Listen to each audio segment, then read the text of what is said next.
Well, Bungie was back recently with their big annual showcase, letting us know what is coming next for Destiny 2. The main focus here was Lightfall, the next major expansion, plus we're really starting to hurtle towards the end of the Light vs Darkness Saga. We've got a new subclass and new enemy types, plus we've got new friends too with the Cloudstriders, so the future of Destiny 2 looks really bright. Today I'm going to dive into what is coming next for Destiny 2. Well, first of all, we've got Lightfall. So Lightfall is the next major expansion on the Destiny 2 roadmap. That is coming on February the 28th, 2023.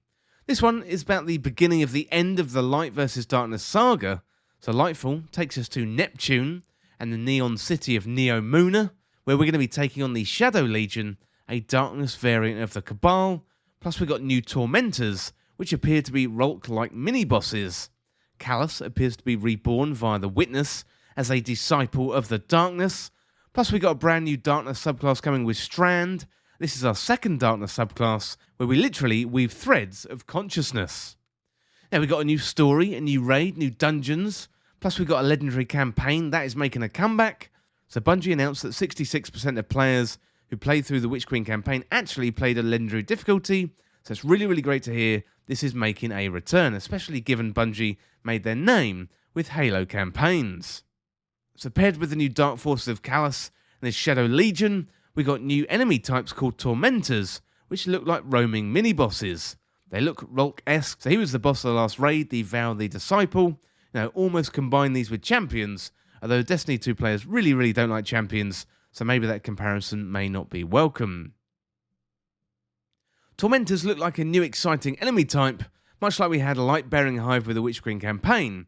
And hopefully Tormentors are going to be more frequently used than Light-bearing Hive, which we used effectively in the campaign and also in some lost sectors on the Throne World.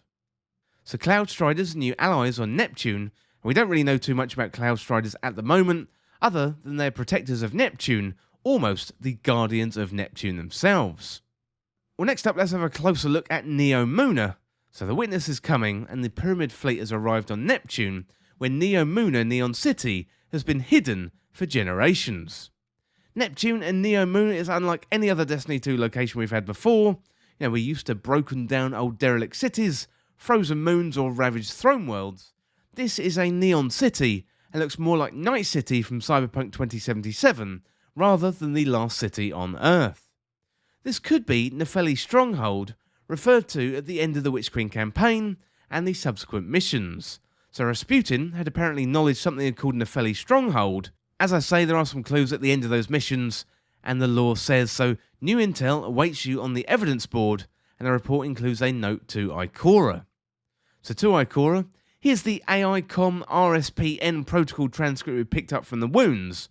According to this, before initiating Yuga Sundown, Rasputin killed all the protective measures in place for human colonies and the settlements. There's a big list of code names for the Moon, Mars, Earth, the Exodus ships, etc., but Rasputin also refers to a place called Nepheli's Stronghold.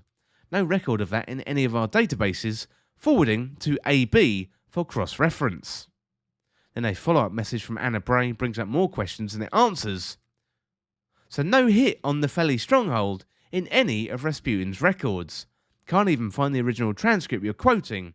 If it's real, someone removed all traces of it, and if they did it so cleanly I'd suspect it was Rasputin himself. No action items on this case, just an unsatisfying label of unsolved. Well, really interesting stuff there from the Destiny 2 lore. Well, Nepheli is Greek for the goddess of the clouds, so we've got Neptune and the planet covered in clouds, plus also the Cloudstriders too, and it really all starts to make sense. I'm happy that Bungie made reference to this, but you really had to dig deep into the lore. I was aware that Nepheli's Stronghold was a thing, but didn't really put two and two together regarding Neomona. Well, next up we got Strand, so our new Darkness subclass that has been long rumoured, and it's green as predicted. It's not poison though, as we thought, it's Strand, which is weaving threads of consciousness. We've got 3 new supers, one for each class. So Warlock, that's the Architect, the Hunter is the Threadrunner, the Titan is the Tyrant, and together with Strand we're getting a grappling hook to take advantage of the vertical nature of Neomona. It's going to be really interesting to see how players use Strand, and specifically the grappling hook, given the older content wasn't made with this in mind. We did see a Guardian using Strand to grapple onto a train and getting pulled along, but we're going to have to wait and see how this interacts with the environments. Well, in a recent interview with Games Radar, Dan McAuliffe, who works on Destiny 2, said, I'm always worried about breaking the game, especially when you had something as ambitious as our new movement ability, one that we intend to extend across the entire game. I've got a lot of faith in our team's ability to test and vet that kind of thing. I am probably most nervous, not nervous, but excited to see what kind of utility it has in PvP.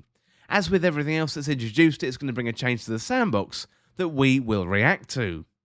If you can imagine doing past raids and thinking, so maybe I want Strand in that jumping section because that's a struggle for me, adds Blackburn, well, we like that, but we also do not want to be building the game where a player that hasn't earned Strand, or just likes running solar, feels pulled.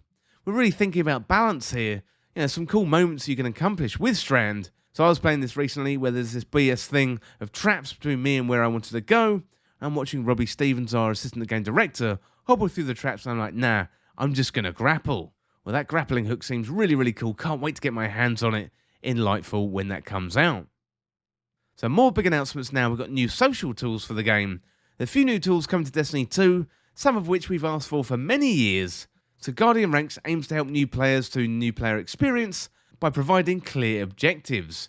You're going to be walked through various levels of content, starting with easy content like strikes and patrols, and working your way up to nightfalls, dungeons, and then finally raids. Commendations are going to be introduced too for players, so you can provide feedback to other players as well. Commendations are going to work into your overall player rating, which is going to work towards the long requested feature called Looking For Group.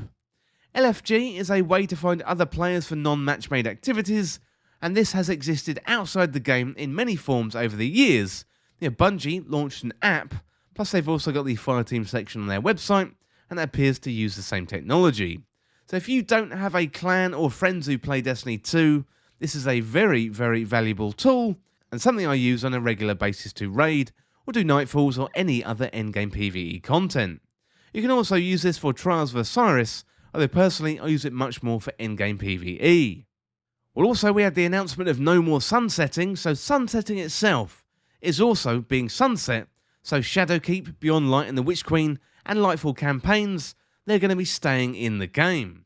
The most recent campaign which was taken away by sunsetting was Forsaken, but we've seen the other campaigns like the Red War from the original 2017 campaign, plus other locations like Mars, Io, Mercury, they've all gone into the Destiny content vault. Well, happily, this is the end of sunsetting, and hopefully we're going to see more stuff come out of the Destiny content vault.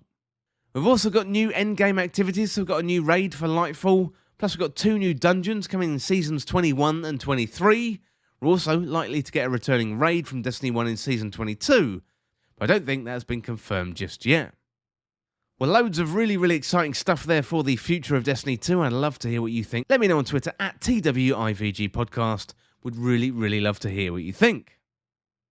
Well, that is it for the moment for the future of Destiny 2 with the Lightfall expansion and Strand. And as always, thank you so much for watching. For more Destiny 2 content like this, hit that subscribe button down below and subscribe to This Week in Video Games. Or you can check me out on Twitter at TWIVG Podcast. If you enjoyed this video, found it useful, liking and sharing the video would really help me out. Otherwise, check out the other videos on the channel. Well, thanks again. I'll see you soon.